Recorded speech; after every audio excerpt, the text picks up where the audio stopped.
We are following a widespread severe weather emergency that has impacted thousands of lives across multiple states tonight. As darkness falls over the region, the full extent of the destruction caused by these violent storms is only beginning to come into focus.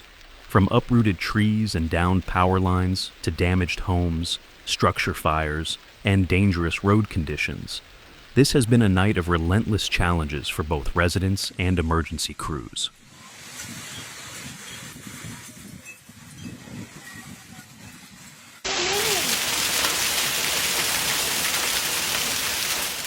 Our coverage begins in the Charlotte metropolitan area, where more than 8,000 Duke Energy customers are currently without power.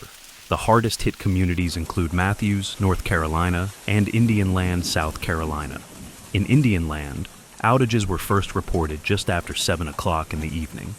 The culprit: towering trees snapped like matchsticks by intense wind gusts, collapsing onto power lines and homes alike. In Matthews, where power disruptions began a little later, after 8 o'clock, the cause remains under investigation.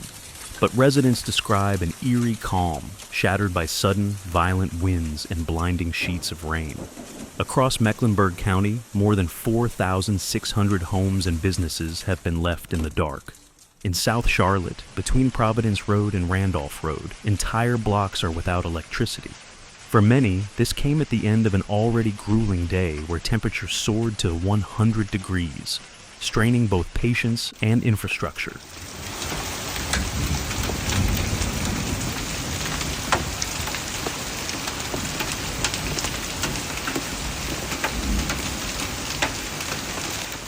First responders have been working non-stop, weaving through block streets and navigating hazardous conditions to check on residents and clear debris.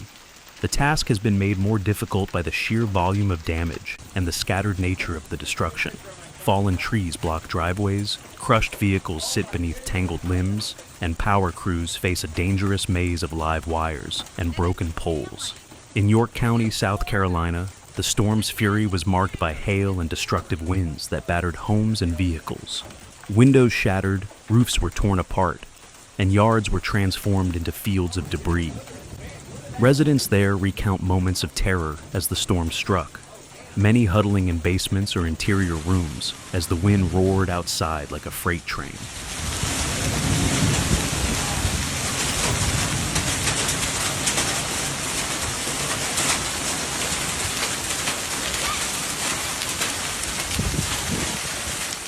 Farther north, in McDowell County, North Carolina, the damage was both widespread and varied. Officials report at least 11 structures damaged and multiple vehicles crushed by falling trees and power lines. Most of the destruction was concentrated in the eastern and southern sections of the county, though other communities also suffered damage. In Dysartsville, first responders battled not just the storm's aftermath, but also a structure fire that erupted as trees and power lines came down, blocking access routes. Firefighters worked heroically, cutting through debris to reach the blaze and prevent further loss. The meteorological forces behind tonight's devastation are complex.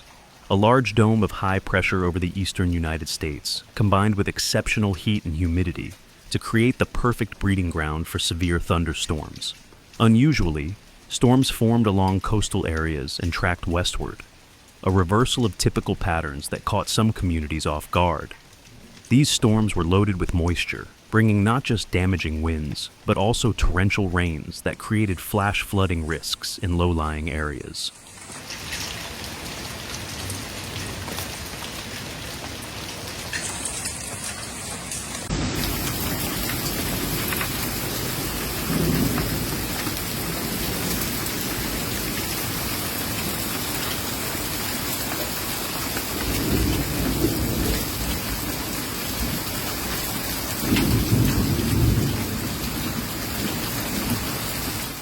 And it was not just the Carolinas that felt the storm's wrath. In Minnesota, a series of tornadoes carved paths of destruction across Freeborn County. Residents in Heartland and surrounding areas documented narrow, rope-like funnels as they touched down in open fields and farmsteads. One tornado destroyed a barn, scattering debris across fields and roadways.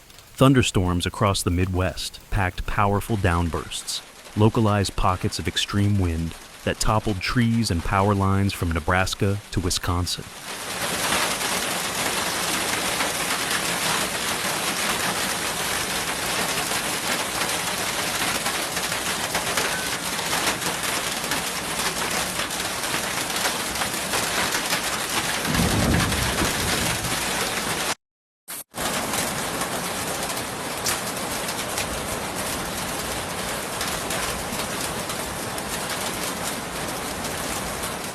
Closer to the nation's capital, Washington, D.C. was also impacted. At Dulles International Airport in Northern Virginia, a severe thunderstorm produced a wind gust of 70 miles per hour, grounding flights and contributing to more than 20,000 power outages across the state. Commuters faced hazardous conditions as rain lashed the region and winds down trees onto busy roadways. Meanwhile, along the Gulf Coast and Florida Panhandle, forecasters are warning of additional dangers. The same storm system has the potential to bring 3 to 5 inches of rain in some areas, with a high risk of flash flooding, particularly in already saturated regions. Emergency management agencies across multiple states remain on high alert, with teams pre-positioned to respond as needed.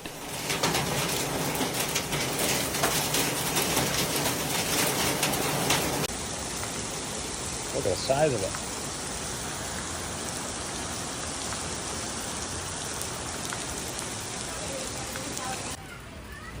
Ice.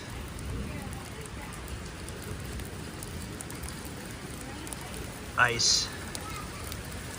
Look at the amount of hail. Throughout the evening, social media has been flooded with images and videos capturing the raw power of these storms. Massive trees split down the middle, homes with roofs peeled away, vehicles submerged in rising floodwaters, and lightning illuminating storm-darkened skies. Yet, amid the destruction, stories of resilience and neighborly support have emerged. From volunteers clearing debris from blocked streets to strangers offering shelter to those displaced by the storm, communities are coming together in the face of adversity. As night deepens, the work continues. Utility crews are racing to restore power where they can.